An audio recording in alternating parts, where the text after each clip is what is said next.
Pregnant ওমেনদেরকে যারা খাওয়ায় তারা নাকি ভীষণ পূর্ণ লাভ করে। এই কথাটা কেন বললাম চলো তোমাদেরকে বলি।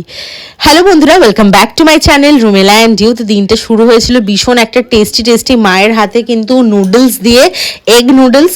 সেটা খেতে ভীষণ ভালো হয়েছিল, ডেফিনেটলি পেঁয়াজ ছাড়া। তো একটু ফ্রাই করে দিয়েছিল, খেতে দারুণ হয়েছিল। এবারে কথাটায় আসা যাক যে কেন এই কথাটা বললাম। মার এক স্টুডেন্ট কৃতিকা ওদের বাড়ির থেকে কিন্তু আমাকে অনেকবার জিজ্ঞেস করেছিল যে আমি কি খাবো, কি ইচ্ছে করছে, বাট লজ্জার খাতিরে আমি তেমন কিছু বলতেই পারিনি। বাট ওরা কিন্তু আমার মনের কথা বুঝে আমার জন্য অনেক টেস্টি সাউথ ইন্ডিয়ান কিছু ডিশ পাঠিয়েছিল। কি পাঠিয়েছিল সবকিছুই চলো তোমাদের সাথে শেয়ার করা যাক।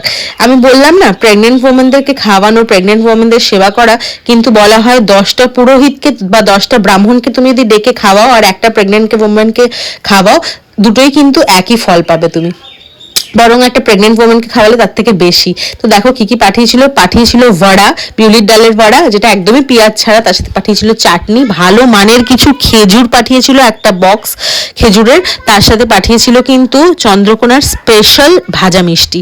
তারপরেই দেখো সন্ধ্যেবেলা এত সুন্দর একটা ওয়েদার আমরা পেয়েছিলাম, ভীষণ ঝড় তুফান, বিদ্যুৎ চমকিয়ে বাজ পড়ে কিন্তু শুরু হয়ে গেছিল মুষলধারে বৃষ্টি। তারপর তার সাথে পড়ছিল কিন্তু প্রচুর শিল।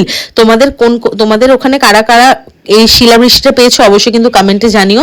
রাত্রেবেলা কিন্তু মার হাতে খেয়েছিলাম আমি এগ রোল, যেটা একদমই পেঁয়াজ ছাড়া। আর এখন তোমাদেরকে একটা কথা জানাই, আমার কিন্তু কনস্টিপেশনের প্রবলেমে ভীষণভাবে ভুগছি, কারণ আয়রন ট্যাবলেটও স্টার্ট হয়ে গেছে। এই প্রেগনেন্সিতে এমনি কনস্টিপেশনের প্রবলেম হয়, তার জন্য কিন্তু ঈসব ফুলের ভুসি খেয়ে আমি কিন্তু ডিনারটা আমার কমপ্লিট করেছিলাম। তো কেমন লাগলো আমার এই ব্লগটা অবশ্যই কমেন্টে জানিও। চলো টাটা।